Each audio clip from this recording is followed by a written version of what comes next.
Welcome to the Girlfriend God Podcast, a podcast in search of and in service to the divine feminine, bringing you an equal mix of academic research and emotional spiritual experience.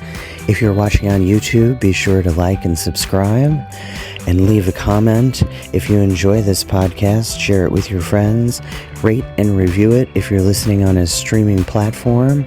Follow on social media on TikTok, Instagram, and Facebook. Now, let's get in the flow.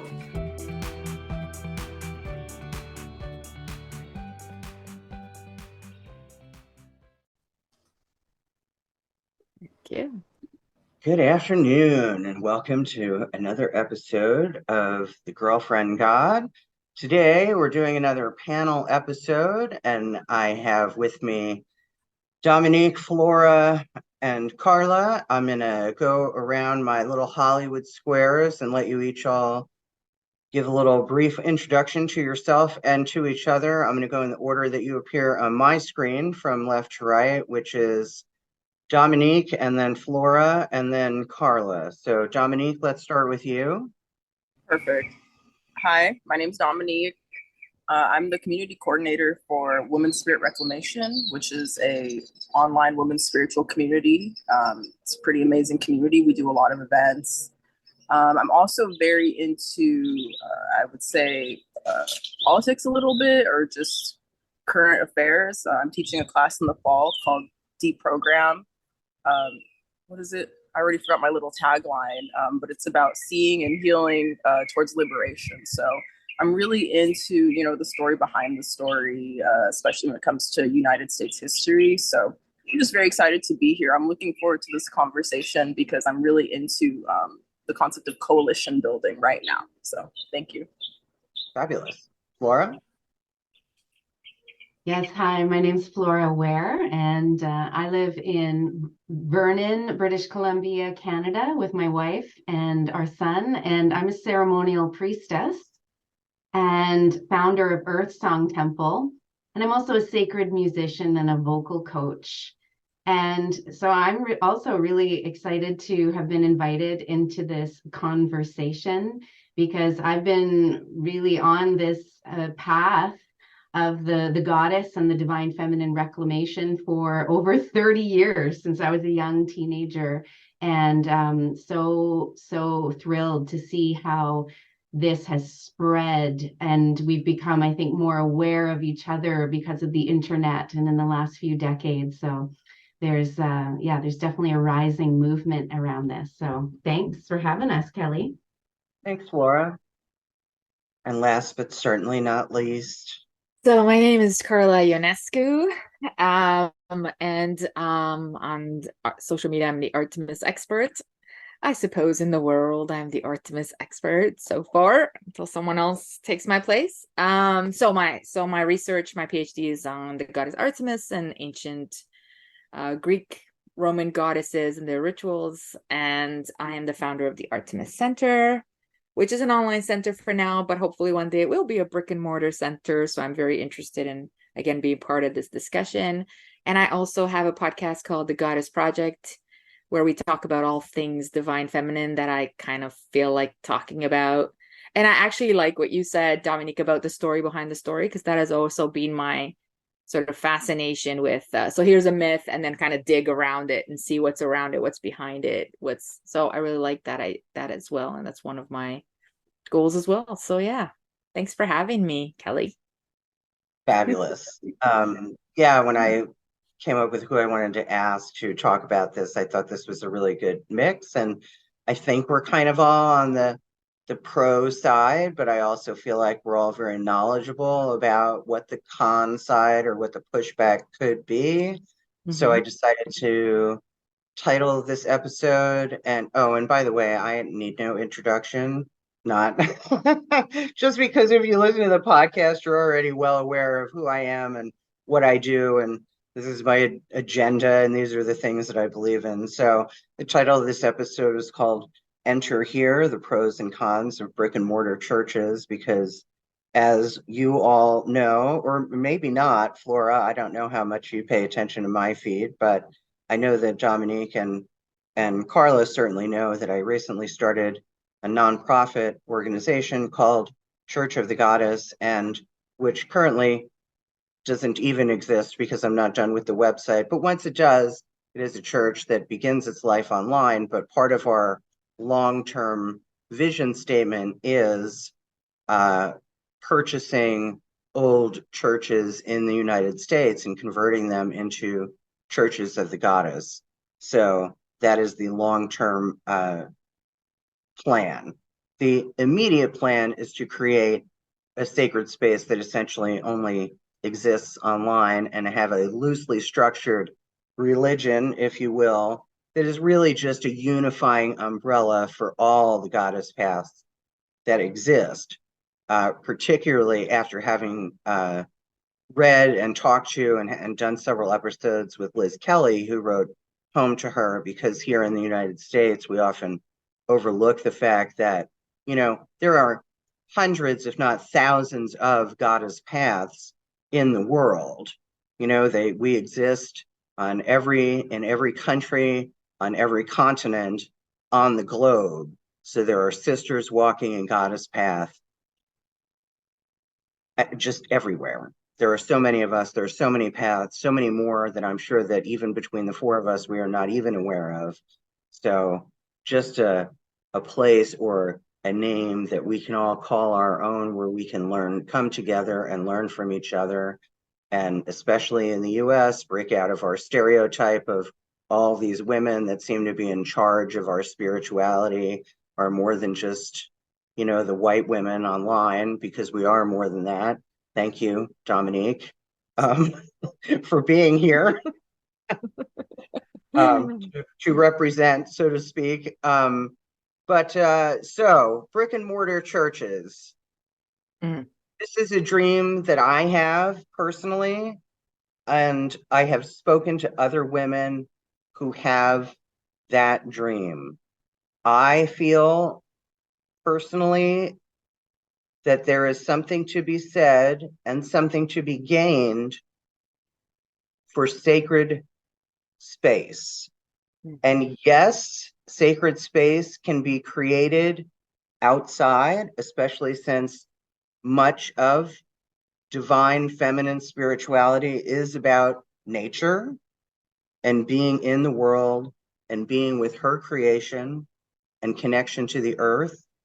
However, I would argue that there is also something very divine in a space in which women gather week after week, month after month, year after year, and there's a holiness about that, right? And I know that these are triggering terms, and we're going to talk about that too, right? The word church, the word holy. So let's start there. The space itself, I think, could be really useful to women who walk a goddess path. Let's start there. And whoever wants to go first, just unmute yourself and speak at will. And don't be shy. I can actually start. So what's been interesting about my goddess journey is that I came to Woman's Spirit a little over a year ago, Woman's Spirit Reclamation, and the online community is amazing. I'm in touch with women who have been priestesses for years and years, maybe decades, women who are very familiar with in-person like events and ceremonies and things like that. For me, if it wasn't for the online space, I wouldn't even know that this kind of community existed. I mean, truly. Like I know Molly Remmer of Bridget's Grove. She comes to our events a lot, and I know she's been doing in-person ceremonies for decades. So there is something really incredible about the doors that have opened up with the online space. But there is always, for me, a desire and a longing for that in-person space or that in-person ceremony, right? I feel like if you go back in history, when there were priestesses, when there was goddess worship, there was always that communal existence. There was always the temple, there was always the center where you could go and commune. And I mean, another thing that I kind of dream of is being able to be like an asset to the community, you know, whether we have gardening available, whether we're feeding people. I just feel like so much love and nurturing could come from an in-person space. Something interesting is that I was first introduced to the goddess so randomly. There's a book called The Sophia Code by Kaya Ra. I found that book randomly. This was when I was just out of college, and I found it in a bookstore, and I was like, huh, it just called to me. And I started reading it, and I was in Santa Barbara at the time. And in Santa Barbara, there's another place, there's a place called Sacred Space. It's amazing. There's like a lot of statues. There's a little store. You can go there and sit by the fountains and the statues, and they bring you tea. So I brought my book to this sacred space, this temple, and I just did like self-initiation. Like I was reading from Hawthorne, I was reading from Isis and Green Tara, and that physical space really changed something for me. I mean, it really made a difference. So it really felt non-denominational. I mean, it felt like something where anyone could come and just practice spirituality any way they wish to. There wasn't really a communal aspect of that, but there was a Buddhist temple I was going to at the time that did have a little bit of community. So I just know there's like a resonance. Like I know that there's a particular kind of thing that could be created that would be very beneficial to goddess worshipers, but just to everyone,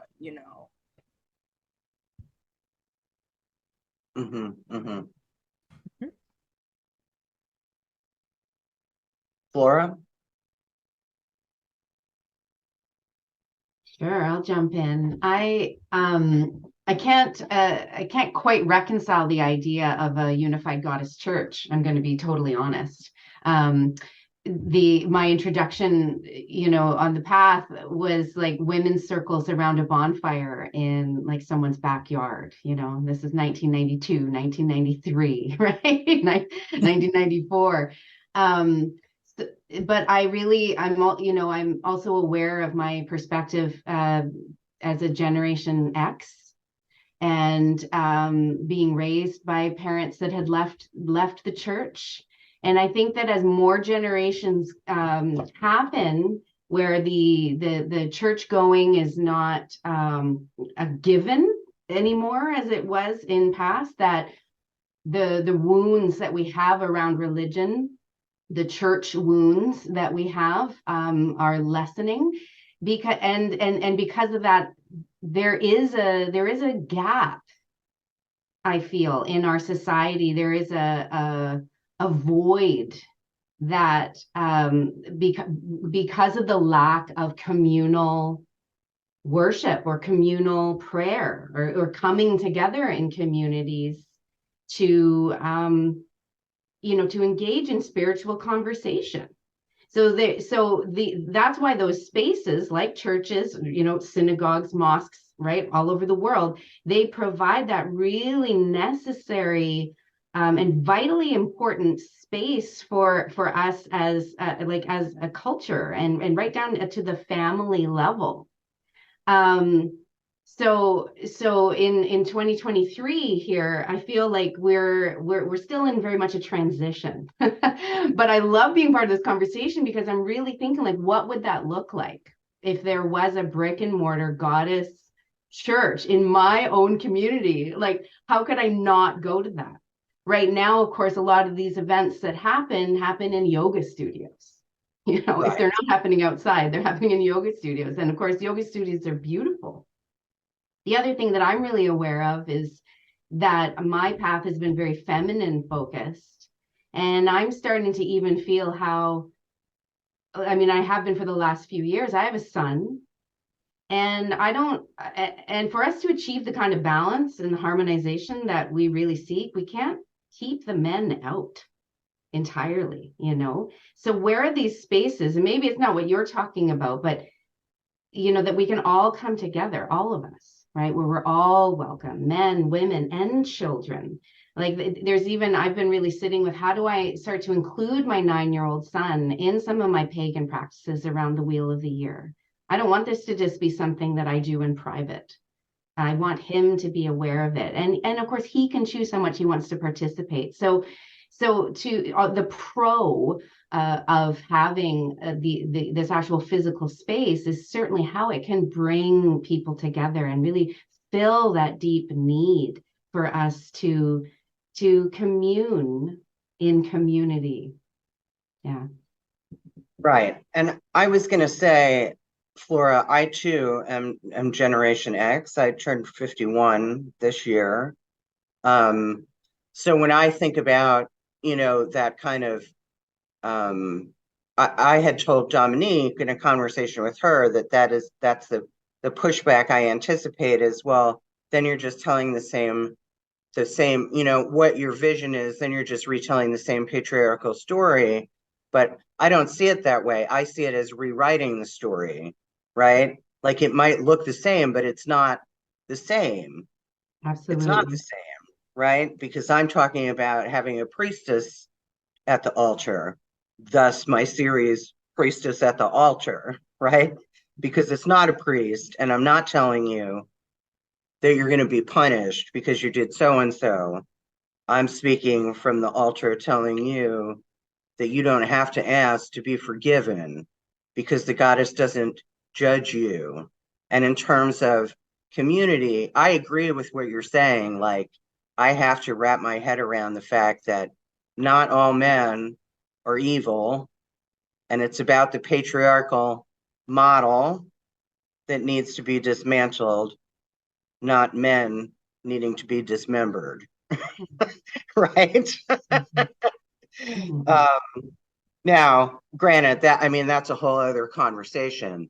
But in terms of community, one of the things that I put together in, these bylaws and descriptions of community guidelines was exactly what you're talking about, that as a church, right, that one of the things that we would do is be a church in the communities in which these brick and mortar buildings exist, which means we participate in things like food drives, clothing drives,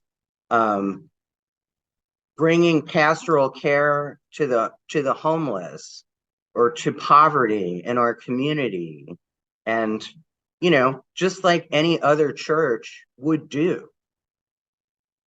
So I agree with you 100%. Carla, did you have something to add? I have thoughts.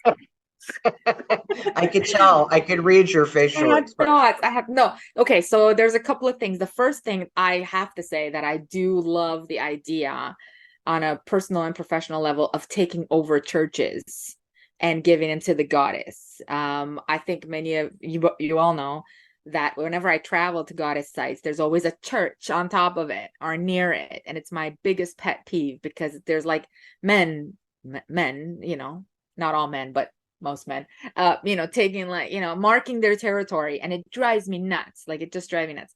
But it's a battle I can't win, so it's not one I try to fight. But I love the idea of taking over these buildings and redoing the art and taking apart the pews and creating circular let's say prayer circles rather than the lineup, and like just rethinking and revisualizing the spots for the goddess. I love that idea, and I love the community outreach. And it's funny that we all, and so far all the women I've been talking about that are starting spaces, whether it's online or whatever, all of us are talking about ways to incorporate work that helps the community. And so I think it's something that just will come naturally as we build these spaces, because everyone is like, yes, and I'd also like to maybe feed people or have women come that maybe they normally can't come, but perhaps we can do a scholarship for them, for, let's say, if we have courses. Or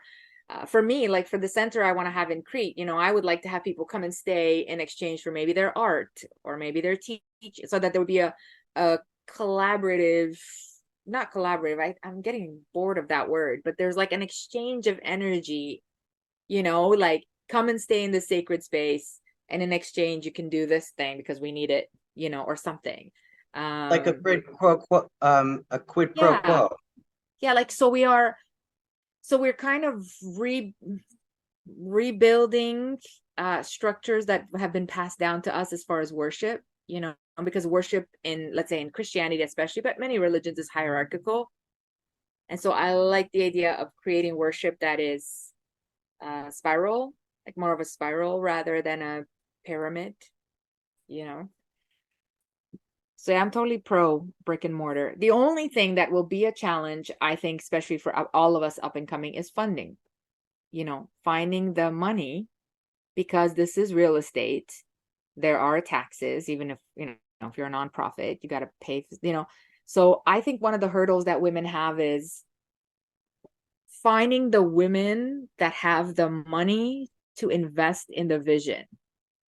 Like, I don't know, I don't yet prefer to ask men for things, because it tends to be like, yeah, I'm going to give you $1 million, but then I want it to look like this, and I want it to be like, so finding, I would say, women that have the wealth and the want to invest in the vision as we have, because I think that's one of the biggest hurdles, is money.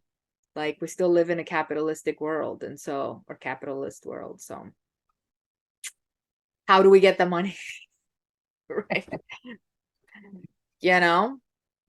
And even like feeding the hungry takes money, and housing people takes money, and all of that takes money. And so I don't know, are we at a place where we can raise those funds? Like, or is this a time, because people are kind of broke-ish, right? Like, right? So how do you get that started? How do you make it work?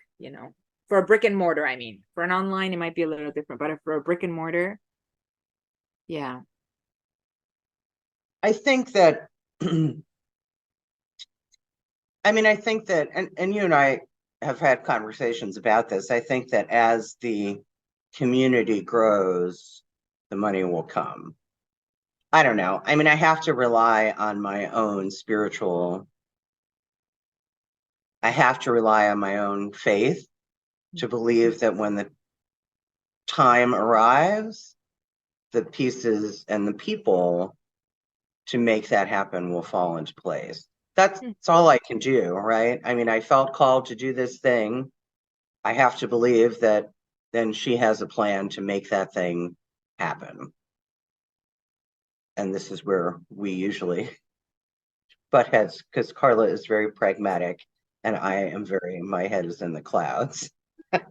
So that's why we work well together. So, yeah, because that is, that's an issue. But if I focus too much on that is what will keep me up at night and convince me that it's just a pipe dream and blah, blah, blah. And I try not to put myself through that torture today. But then I imagine, so let's think of that though, in pragmatic and practical ways, even just looking at what that real estate market looks like. What I would consider realistically affordable churches for sale are in very rural areas. So say we had the capital to buy one building. It's going to be in,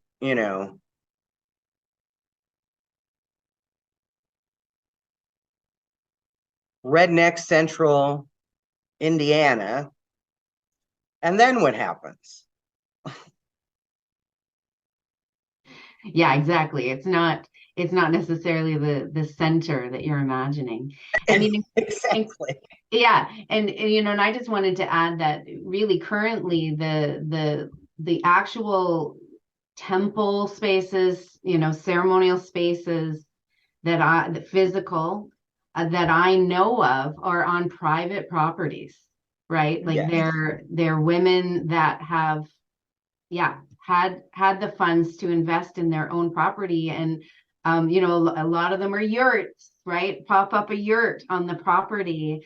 My mentor, for example. And so I know that space, because when you walk into that yurt, you feel what you're talking about, Kelly, that it's a place of, of dedicated to the goddess. So yeah, right now we're in that period, because I'm in the same. My Earth Song Temple is entirely online right now, but within the next year or two, my wife and I are planning to buy a bigger property. And one of the, things on the list is there space on the property for me to hold events? Could I put up a yurt? or would it be, outdoor events in the summer months? So that's beautiful, and I'm glad we have these private spaces, and it takes it to the next level of visibility and really relevancy when we can be in a public space and a very visible part of the community and an active part of the community. So I really hold this vision with you. I do too, and I'm hoping that it becomes something like an annual retreat that's in a different place every year until we can have a permanent place every year. And then from those funds, then we start buying up the churches. Maybe that's the path, right? Because when you have an annual conference, you raise money. I mean, of course, you have to cover the cost of creating the conference. But then usually there's a little left over. I don't know. Maybe that's how it works. Maybe that's how the capital comes, by hosting an annual conference. Or by hosting an annual conference in partnership with other organizations. Like, I could totally see co-hosting an annual conference with, between the Girlfriend God and Earth Song Temple and WomanSpirit Reclamation and the Artemis Center and, 5 other organizations. I mean, I think between a bunch of us, we could pull something like that off, right? Just like you, Flora, did the 3-day event with all your speakers that Carla and I met at. I mean, we're doing more and more of these online 3-day retreats, and some are free and some are paid. And I think what we're seeing online is just going to start to happen in person. So I think it's a good thing that the Church of the Goddess starts online, and then it becomes a thing that happens in person. I mean, that's been the plan all along. And I know that Carla would love to just go out and start buying up real estate, but blow your bowl a little bit. I love some real estate. Just give me the money. I'll buy all the things. Yeah. Mm-hmm. And I guess I do see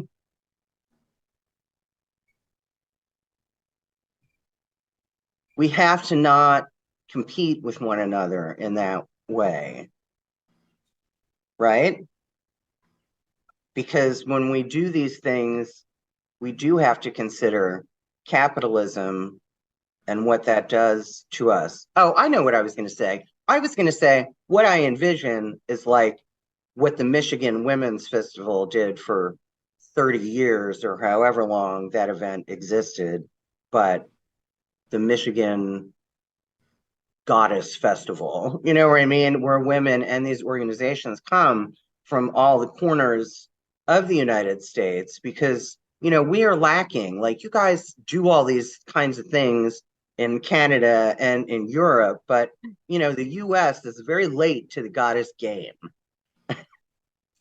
in terms of, I mean, we have all these witches down here, but they're all about empowerment and, creating their own destiny and harnessing their magic. But nobody's talking about communing with the divine and having a spiritual life and being of service to others.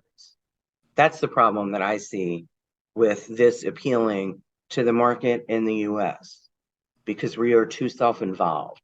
This is my opinion, not debatable after the show.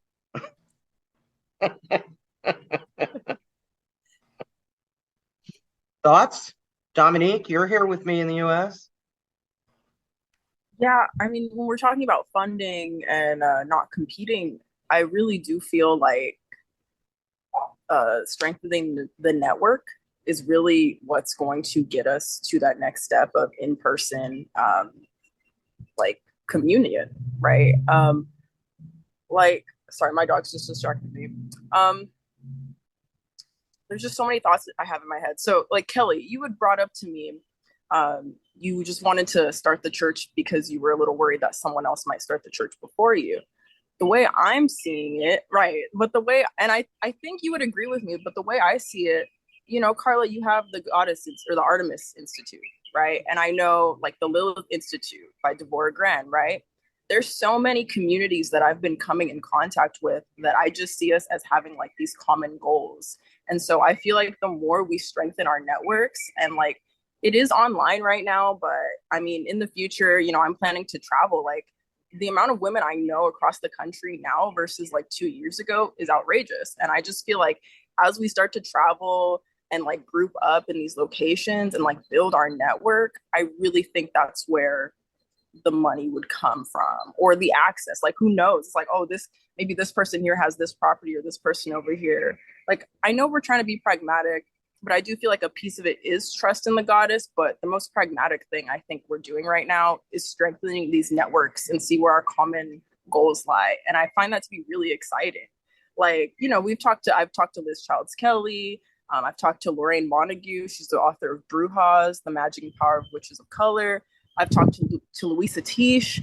You know, I've just talked to so many people, and I'm starting to make these connections. And, you know, something about my generation, I'm about to turn 30 this year. And I just feel like for some of us, depending on where we are, this is just unknown to us. Like when I came into this community and found out just so much, like there's people I've been introduced to. I don't know if you're familiar with Max Dashu. She has, yes, I'd never heard of her. And apparently she's legend. And I'm getting into her material and I'm making connections with, you know, this over here. And I really think this is just the beginning. I think there's so much like potential and opportunity right now. And I really feel like our biggest asset is strengthening our connections.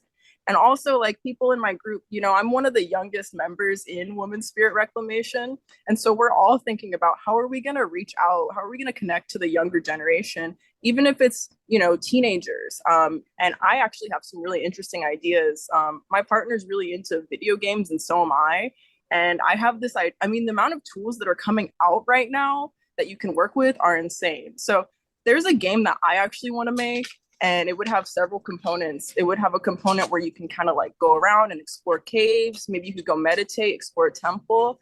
But there's an asset that came out that is like, okay, there's a game called Skyrim. And in Skyrim, you can find books and collect books and you can read these little books. I have the idea of putting goddess information in these little books. And like, can you imagine being a teenager or even being like a grown woman and just collecting your little goddess tomes, and then you can put them in your house? And so I'm getting a little off topic, but I really think we're just at the beginning of like the ways we can strengthen our communities and networks. I mean, look at like the power of corporations, right?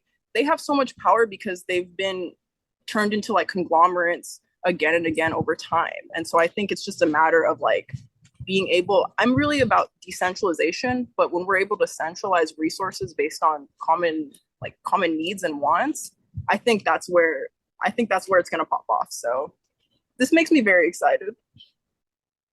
I love that. Oh my God, Dominique. I love all of that. I love all of that.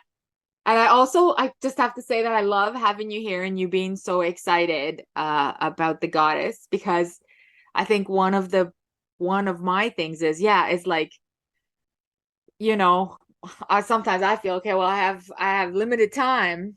How do we leave this behind? You know, what legacy are we leaving behind? And so my daughter, because she's mine, you know, I can see that she's into all of these things. You know, she was always a witch from she was a little kid. She just told me, Mom, I'm a witch, so like get over it, right? Which is very exciting for me. And so that to me, but I don't like, you know, I don't always go hang out with her friends, though they're coming on Sunday, so I'm going to give them some goddess talk, but right. But it's like, yeah, so like to have younger people and young people excited, and to have these tools that you're mentioning that I have no idea, and to collect these virtual tomes. I love that idea. I don't know what you got to do to make that happen, but to put like this information into the hands of others and younger in a fun way. So it's not preachy and it's not like, top down, I mean, to some degree, like, yeah, when you're an expert or you have this knowledge, it's one thing, but like, not like you must do this. And these are the rules of goddess worship. And this is what it takes to be a Wiccan, and you must follow a 1 to 7 or else you will pay in the fires of hell, this kind of thing. So just, it makes me excited to hear that. And I'm so excited that to get, because I think that would be an extra layer that I don't know anything about, but it would be, you clearly have all this knowledge. So I'm like, yeah, let's do all of that. Let's do all of the things she said, kind of thing. Yeah. I was just going to say that I think that the other thing that's really crucial, so Flora, I've had many conversations with Carla about this, and I think I talked to you about this, Dominique. I feel like our, like, these first wave of goddess feminist superstars, they're in an age now where they're dying off or they're about to die off. And like women that I've recorded for this third season that starts in August, women like Glenys Livingstone and Devorah Gren and Miriam Dexter and all of those women, they're in their 70s and their 80s now. So I consider them like the first wave. They're these foremothers of this goddess feminist spirituality kind of movement. And I think that we, like you, me, Carla, Monette, a number of other people whose names aren't coming to mind right now, are like the second wave of that. And people Dominique's age and younger, these are like the third wave. And I get excited when I talk to you, Dominique, and people younger than you, because you have the energy and the drive and the ideas. I mean, I still consider myself a creative person, but I only have so much energy and time, just like Carla, and resources to think outside the box. And I can still get old and curmudgeon-y in my ways. And and I just have to tell you, and we can have a longer conversation about that, but it's really ironic that you think about video games as a way to connect, because you've heard me talk about the Fillionists, and the Fillionists in the 70s, the first wave Fillionists, that's what they were doing. They were building like whatever the computer, like .ms, what was like the 80s computer thing where you would have made, no, like before Atari, where you would just do it on like a desktop computer. Was it MS-DOS? Yes. MS-DOS? Like an MS-DOS game. They were building a world that would be equivalent to like Second Life now. So they were building this world called Aristasia, which was this goddess world. Anyway, it's freaky and ironic that you mentioned that, because that was their idea back in the 70s of how to get people hooked in to this goddess way of life and this goddess spirituality. So ironic that you would say that. Speaking of information, because I agree, and we've talked about that a lot this season, that information is key to continue to build momentum. So one of the ways I think we can share information, both with new people interested and young people interested in goddess spirituality, and with each other. While I'm building the website for Church of the Goddess, I had this idea about a centralized goddess library. So I was going to ask people like you, Flora, and everybody else that I've come into contact with, my network, so to speak, and all the people I've met since I started the podcast, to share with me any PDFs that they have, and build a digital library of resources that anybody that comes to the website can access and download for free. I've got journal articles, PDFs of books, Like I have a PDF of Liz Kelly's book and a bunch of Girl God. I'm going to ask Girl God Books if they would give me permission to use a bunch of their books, and find some open source library software so that I can, so that it's not clunky, so that I can catalog everything and make it nice and pretty on the website, so that people have a resource to go to where they can download a bunch of stuff to learn about goddess spirituality and different goddess paths, and over time build a really incredible and one of a kind digital library for the goddess and for people who want to learn about the goddess. What do you guys think about that? And then when we have those brick and mortar churches, we can have physical libraries inside each of the churches. Yeah. I think as a lover of libraries that are sort of, hanging on by a thread, I would love the idea of They're spending not the hanging time. on by a thread. Says the librarian. Says the librarian. Yes, that's absolutely right. Says the librarian. But we don't, like, for example, at the university where I'm at, we did a poll recently, and the stats showed that first and second year students had never even stepped in the library in their first and second years, and that less and less students use the library, which is quite sad. The online research base is good because they download the PDFs, like you're saying, they download the material. But the actual spaces, although my daughter seems to love books, like real books, like she likes to hold on to books. So I was like, okay, that's sort of a, so I would love to walk into a sacred space and have a space where you could just pick a book out of the shelves of the books and just sit and read and just chill, that would really be amazing. Yeah. Unfortunately, in academia, you are correct, because here at the university in the undergraduate library, they ripped out like an entire floor of books to put in more computer terminals.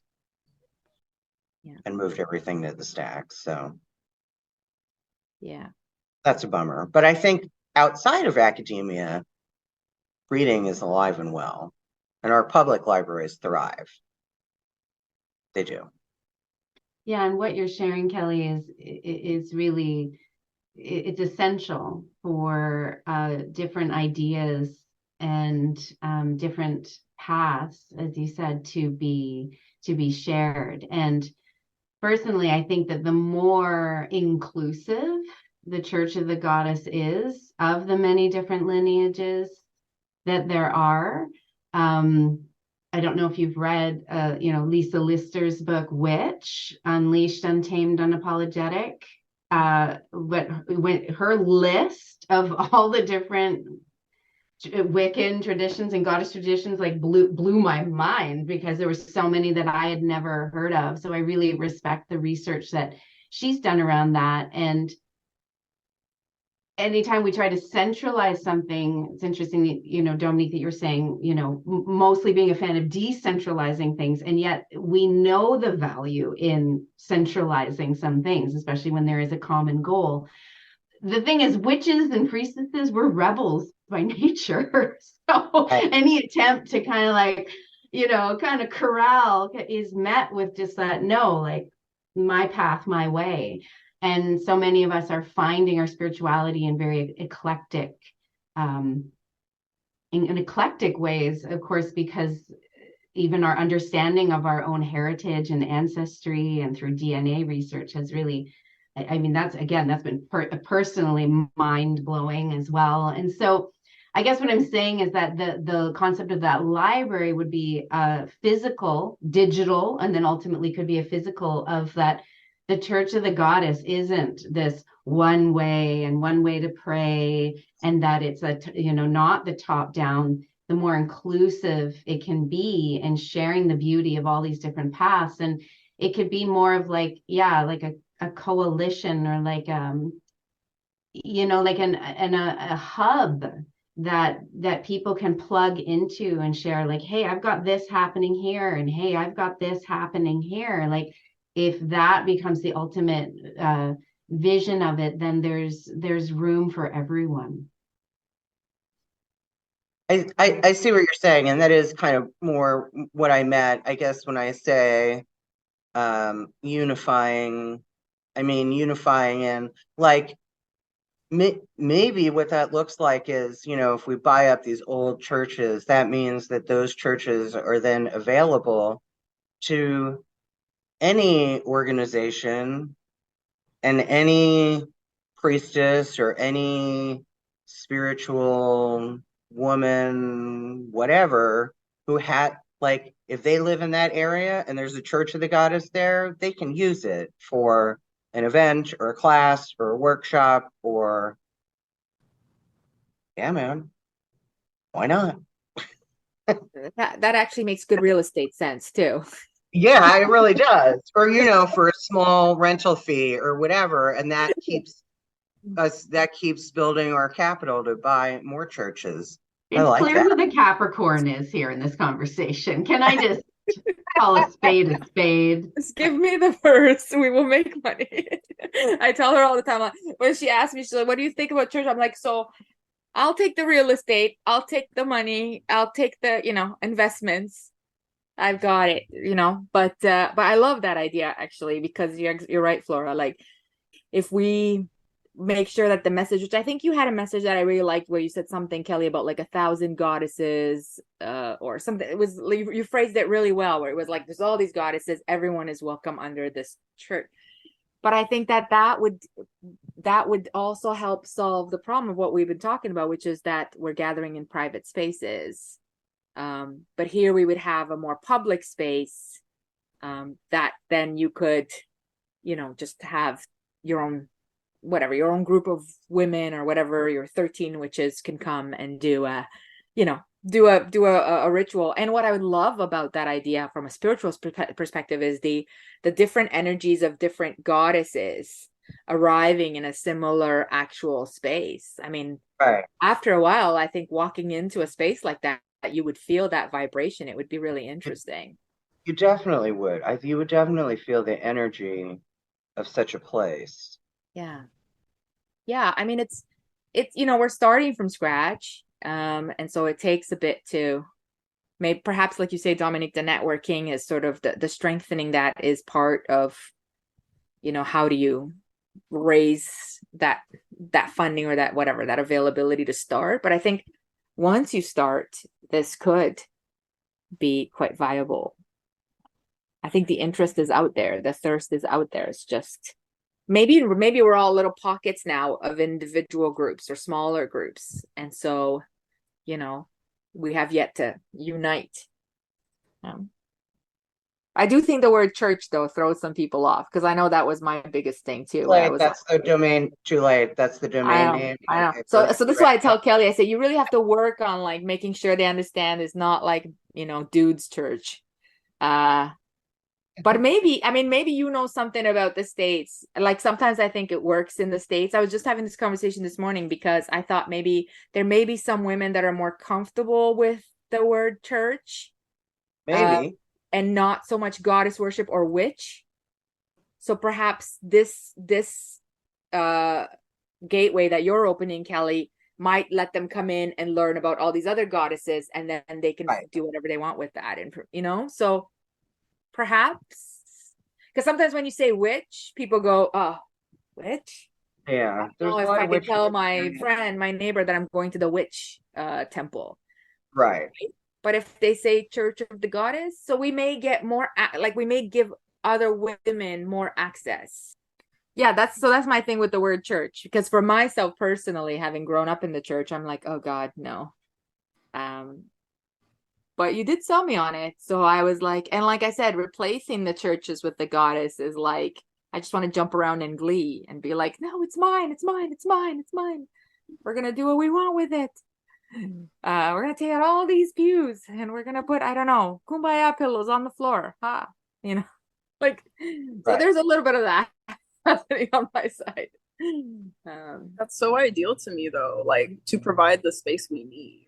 Like, I don't think we all need to sit in some pews and all listen to like one person. I think we need to be in school. We need to lay down.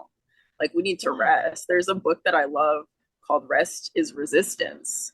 And the key to so much healing or undoing, if you want to call it colonization, is in rest. I mean, around the same time that I found the Sophia Code, I was also in therapy. And in therapy, I had access to like meditation and yoga, and so much came alive in me that I had no idea existed. Like, I didn't even know how much was there until I literally laid down and someone said, you can breathe. You know, we were doing breath work and so much came up. So I just feel like what really fills the need of the people or of women, you know, however you want to see it. And I think a big one is just being able to sit and rest and do breath work. And another thing about like the things coming alive, like the reason I get so excited about sharing this information, like sharing about the goddess, is I feel like we all have these latent memories that when you read something or hear something, something else comes alive that you didn't even know was there. And that's why I get so excited about it. Like if it was just random information that wasn't relevant to people, then I would feel whatever about it. But there really is. I even talk to my 13-year-old sister about this stuff sometimes. And I feel like she starts to have some little awakenings. Like when I told her that the original Aramaic, our father actually meant, oh, birther, she started calling God the birther. And it's just because it felt familiar to her. So I don't mean to get us off topic, but there's just so much familiarity that can come alive when we have that space to rest and to like reflect and recognize. Even in Max Dashu's work, going through her archive felt like such a breath of fresh air. I grew up chemically straightening my hair and I've had it natural for the last couple of years. And in Max Dashu's work, I saw these women with hair shaped like mine, and they have their arms over their head in a heart. And this is from thousands of years ago. And I was like, this is what they were showing as holy. And this is thousands of years ago. So there's so much potential for just awakening and like all across the spectrum of so many cultures. And there's just so much potential. Guys, I gotta go. I hate to ruin this, but I gotta go in a few minutes. That's all right. I have a thing at 4. Okay. I think we're good. We're But good. I think, yeah, I just think we could spend a few hours talking about this. So we may have to return. But I like these. This is the second panel one that we've done. Carla, you were my first one too. Flora, if you like this and you like these panel discussions, happy to invite you to future ones. Yeah. Especially this is going to be an ongoing discussion, I think. So, okay, ladies. Well, onward with your day. I'm not going to ask you all the 3 questions because you've all already answered them once. But I am going to say that until I speak to you each again, may the peace and the love of the goddess be with you.